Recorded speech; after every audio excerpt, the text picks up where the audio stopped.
It's the final match of the National Football Tournament selection, and the team that wins the game will head to the tournament and further their dreams of becoming professional athletes. In the final moments of the game, Isagi gets the ball from his teammates and is one-on-one with the goalkeeper. Isagi and his team are down 1-0, and this goal would mean that they can send the game into extra time and hopefully win it. However, Isagi remembers that football is not a one-man game. His eyes wander to his teammate, who's in a better position than him, and with the words of his coach in his mind, Isagi decides to pass the ball. His teammate, however, misses. The ball then rebounds to an opposing player, who plays a long pass to the striker, Kita. The boy takes the ball and slams it into the net, giving his team a 2-goal cushion, and more importantly, winning the game. Isagi is devastated. He can't think straight anymore. One more year wasted, being an average player, on an average team, and he didn't even make the nationals. He heads back home, head bent toward the ground. The next day, however, Isagi receives a letter from Japan's National Sports Committee offering him a chance at becoming a professional athlete, an invitation to join one of their training facilities. Despite being unsure of his abilities, making him reluctant to go to the facility, Isagi heads there the next day. On the way, he meets Kita, who was also called to the same location. The two acquaint themselves, and Isagi finds Kita to be a really decent person who believes in the true nature of football. Kita is not only a good footballer, but also a great human being. The two head in and find that there are several other players inside, waiting to find out why they were called to this place, and by whom. Looking around, Kita recognizes tons of great center forwards, including Okawa, Ishikari, and the Messi of Aomori. Actually, the whole place is filled with only strikers, which amuses them. Suddenly, a strange man enters the stage before them and introduces himself as Jinpachi Igo, the man who will create a perfect striker from among them, who will bring a World Cup to Japan. Igo explains that this place, where they were all summoned, is the Blue Lock facility, and all 300 of them will compete with each other here for the next few months, and one among them will become the striker who will bring Japan to glory. Every one of the players disagrees with Igo's ideal. Football isn't a one-man game, and scoring goals isn't the only important thing.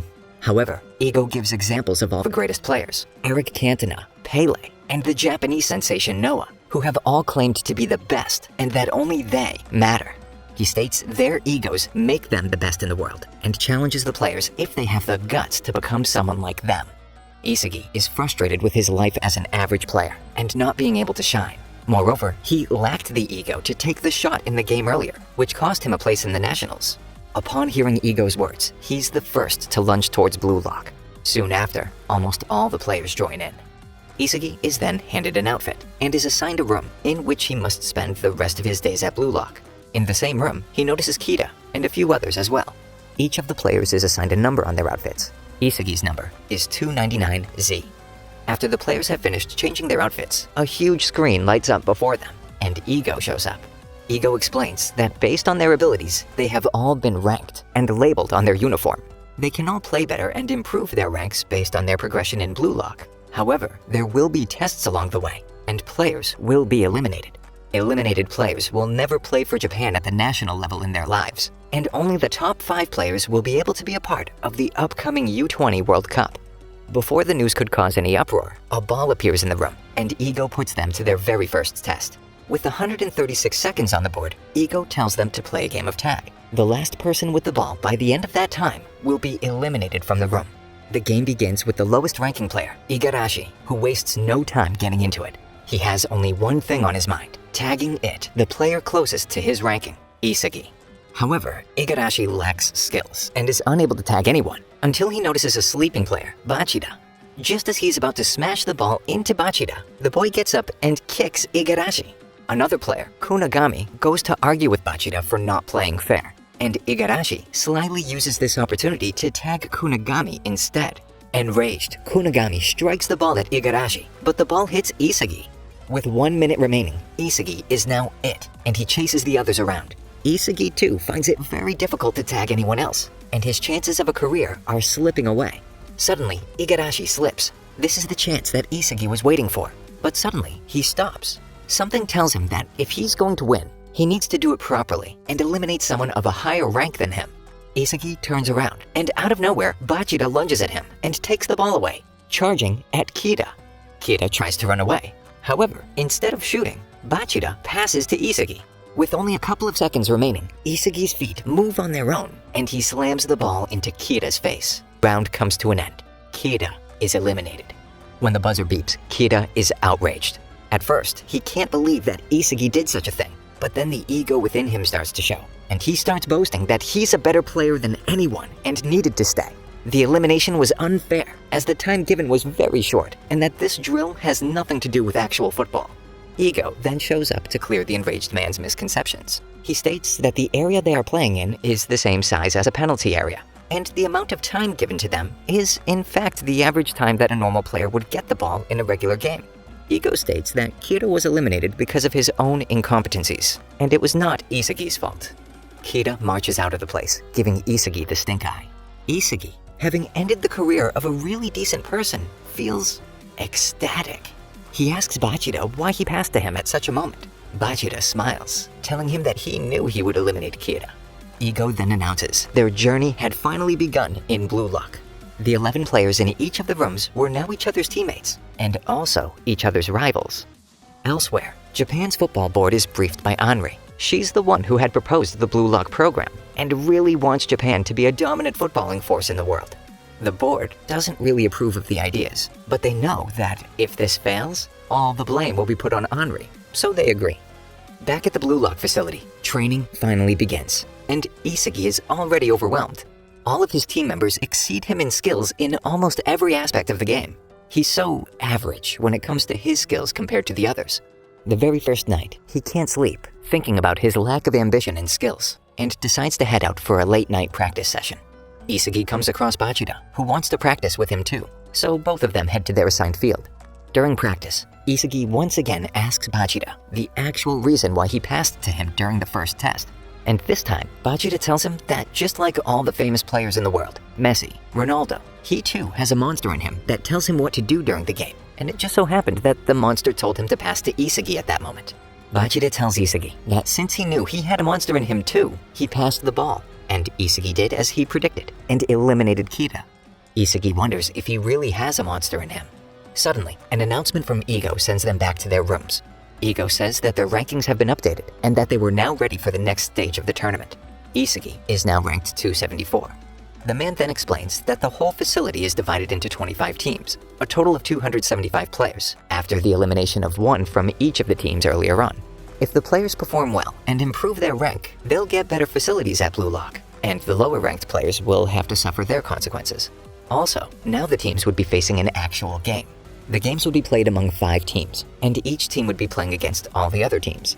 The 2 best teams would be safe from elimination, while the lowest 3 would be removed from the facility, losing the possibility to play for Japan ever again. But among the losing teams, the top scorers would be able to stay. Elsewhere, a really arrogant player named Itachi is being interviewed on his return back to Japan. However, the player seems to have no interest in domestic football and just wants to head back to Europe as soon as possible. After abruptly leaving the interview, Itachi stumbles upon the press conference being held by the Japan Football Association, announcing the Blue Lock facility as its new way of finding the next best striker for Japan and the world. Upon hearing this, Itachi is intrigued and decides to stick around to see what the program leads to. Back in the facility, Team Z is confused as to how they can play as a team since all of them are strikers. They decide to play rock, paper, scissors to decide who gets to play as forward, and Isagi wins the first round, meaning that he'll be the striker in the first game. Their first game is against Team X, and the game will be 45 minutes long. They need to win the game. Upon calculation, if they lost more than one game, they would naturally lose pace with the second spot, and would be eliminated, so they had to go into every game to win. The game soon begins, and just as Ego had planned, all the players from Team Z are battling amongst themselves to be the top scorer of the team. They seem to have no interest in winning and are only concerned about scoring their own goals. It's the same for Team X, and almost all the players have swarmed in at one place, battling it out for the ball. Taking advantage of this opportunity, the top player of Team X, Bado, steps up and steals the ball. While all the players are distracted, Bado puts the ball into the net, putting the score to 1-0. And suddenly, Team X gets their act together. They seem to all have an instinctive connection and decide to support Bado. The team plays fluid football, and unlike Team Z, they coordinate their attacks. One by one, Bado and his team members destroy Team Z's defense and end up scoring 5 goals even before the 42-minute mark. Bachida is clearly tired after running his legs out and tells Isagi that all they need is one goal to settle their nerves. He explains that he'll make a long pass and Isagi can go ahead and score the goal. Isagi agrees, and straight from kickoff, he makes the run toward the goal. The pass from Bachida is perfect as well, but Bado seems to have read their game and appears in defense right in front of Isagi. Isagi is confused as to what to do. He doesn't want to make a bad pass and lose this good move, nor can he move ahead. He scopes around and sees his teammates Raichi and Kunigami making a run beside him. Raichi is free, and yet Isagi makes the pass instinctively to Kunigami, who scores a wonder goal from a fair distance. The game ends 5-1. Bado tells Isagi that not being able to shoot as a striker makes him pathetic, straight to the poor guy's face. And even Raichi is pissed that Isagi didn't pass to him despite being free.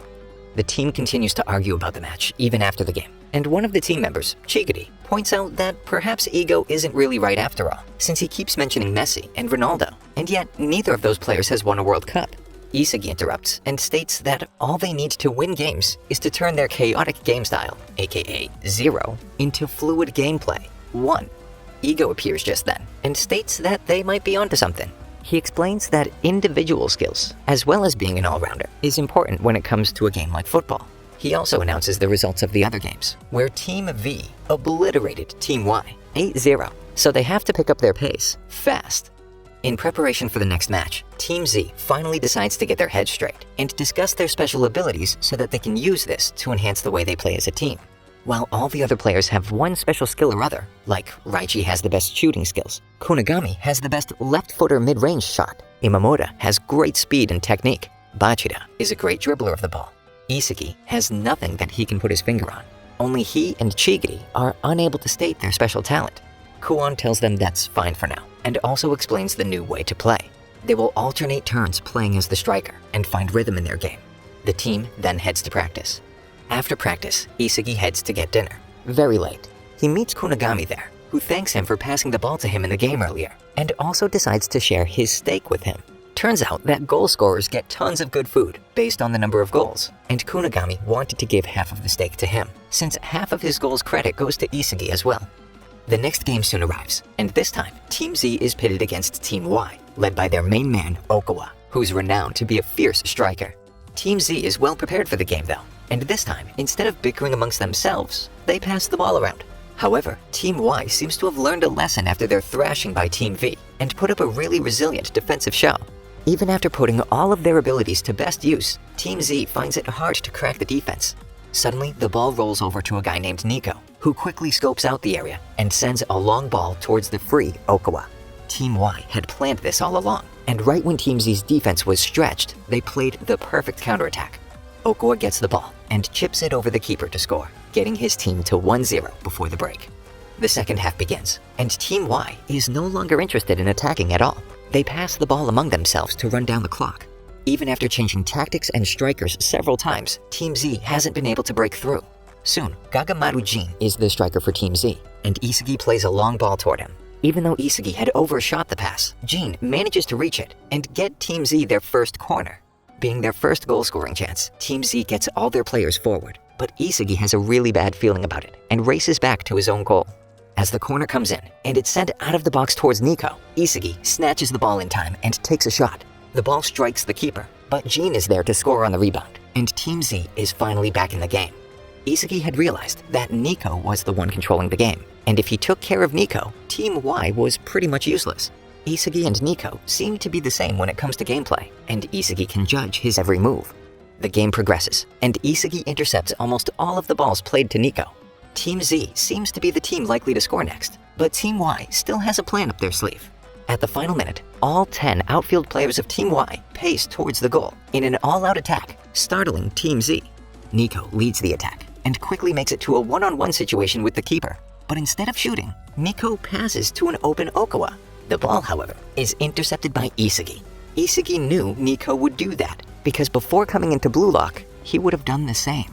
Isagi then passes the ball ahead to Bachida, and ultimately gets the ball himself and scores an outrageous goal, shattering the hopes and dreams of Team Y. The game is won, and he stands before his vanquished enemies. Having won the game, Team Z enjoys 2 steaks for the 2 goals they had scored, and has a good celebration. However, even at night, the thrill of the game has taken all the sleep from Isagi's eyes. He gets up to see the footage from the game and finds Chigiri in the camera room, analyzing the game himself. Chigiri tells Isagi that he has what most players lack, spatial awareness, and that is his special skill. He can evaluate what is going to happen in the game and sniff out a goal before anyone else. Isagi thinks about it, and even though he can't control it, he knows that perhaps Chigiri was right. Isagi then prized the man for his skill, but Chigiri is still adamant that he doesn't want to reveal his skills. Instead, Chigiri tells him about the ACL tear that he had a few years ago, and that coming to Blue Lock was his way of parting ways with the game. He was here to find an excuse to stop playing, since he was scared that he would be injured again. Isagi argues that if Chigiri really wanted to lose, he would have by now, and explains that the boy has a fighting spirit just like him. But Chigiri ignores him and walks away. Later, during practice, Igo announces the new rankings based on their performance, and Isagi is now the best player among his teammates. He now has to increase his skill and get better at controlling his newfound ability, spatial awareness. Along with their rankings, the latest result from the table is displayed as well, and 4 teams are now tied at second place with 3 points each, while Team V is pulling away with 6 points. Their next game is against Team W, and the whole group sits down after practice to strategize. Normally, Kuon would be the one briefing the plan, but he's in a long shower, so Lemon, their regular goalkeeper, explains the plan as best he can. He seems to know the 2 main players of Team W, Keisuke Wanima and his big brother Junichi Wanima. These 2 are really strong and have great coordination skills. All they had to do was stop the link-up between the brothers, and they could win the game. Kuon arrives just then, and further explains a few more moves that they could perform during the match. This time, they will play with 3 main forwards and rotate every 30 minutes. The next day, Team Z is ready to press on with the game, and finally play some really good football against Team W. The 2 lead brothers from Team W start the game really strong and make pass after pass with each other. Chigiri and Isagi are the 2 final center backs, and they easily manage to get past Chigiri. The 2 brothers try to manipulate Chigiri and use his weak ACL to scare him from tackling them, but Isagi comes to the rescue just in time. He would not let them pass. Soon enough, with Isagi's defensive performance and everyone's collective efforts, Kuon scores 3 amazing goals, and heading into halftime, they are up 3-0. Everything seems to be going perfectly, almost too perfectly. The second half begins with Raichi, Bachida, and Kuon at the front, and everything is looking solid. However, the brothers from Team W seem to have dropped to midfield. They quickly steal the ball from Kuon and race past everyone to make the score 3-1. Kuon seems to have lost concentration for just a second. Thinking it just to be a one-time thing, the team resets and begins play. But yet again, Kuon plays an underplayed back pass, and yet again it is intercepted. The brothers score yet again, making the score 3-2. And suddenly, the realization hits. All the goals up until now were scored by Kuon, and all the strategies were made by him. Isagi could suddenly no longer find any passes. His spatial awareness was now useless. The ball is intercepted yet again, and while in defense, Kuon purposely misses a header. The score was now 3-3. He had betrayed them. Isagi's eyes widen, and he confronts his teammate about it. Kuon comes clean. After witnessing their loss against Team X and then barely beating Team Y with just a single goal, he could no longer trust in the team's ability, so he made a deal with Team W to become the top scorer and then get rid of his team. Kuon was no longer their teammate. He was Team W's 12th man. The game suddenly turns on its head. It is now 12 against 10. Thank you for sticking until the end. Subscribe for more videos like this.